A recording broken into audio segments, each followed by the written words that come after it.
Cis, ini ada satu yang menarik, Cis. Jadi dalam sesi ta'aruf kan, saya kan turut hadir serta ya, Cis ya. Iya. Menjadi bagian di situ kan, Cis. Jadi salah satu yang ditanyakan kepada beliau pada saat itu adalah, kamu kalau sedang marah, marahnya biasanya seperti apa? Dan kemudian beliau menjawab, saya kalau marah saya akan diam dulu, saya akan pergi sebentar untuk menenangkan hati saya, baru saya kembali lagi.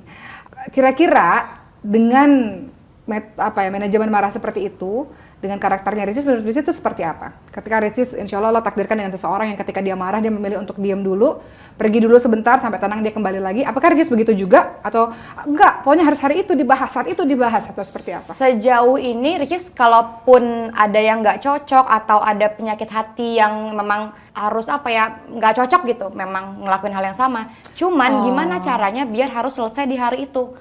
Supaya tidurnya nyaman, besok pagi udah mulai hari yang baru lagi. Jadi memang mungkin kalau dibutuhkan waktu masing-masing nggak apa-apa. Karena biasanya ketika orang marah, dia ngomong, dia ini, dia itu, kebanyakan kan salah yang disampaikan. Dan dia dalam keadaan tidak sadar. Jangan sampai gara-gara keadaan tidak sadar malah menghancurkan sesuatu yang sudah kita bangun dari waktu-waktu sebelumnya. Gitu. Jangan sampai menyesal karena kita ngomong dalam keadaan marah. Jadi ya ada baiknya kalau misalnya pun dalam keadaan marah, saling diam itu mungkin jalan yang terbaik, tapi dengan syarat hari ini harus selesai. Masya Allah. Jadi ini salah satu hal sebelum nikah, salah satu pertanyaan ta'aruf adalah manajemen konflik kamu nanti seperti apa. Kalau kamu selama ini, kalau kamu punya konflik gimana? Apa kamu cool? Hati-hati nih, kalau seandainya kita lihat nih, ini tukang pukul nih, dikit-dikit mukul, dikit-dikit Itu mungkin kemungkinan besar bisa terjadi kepada diri kita.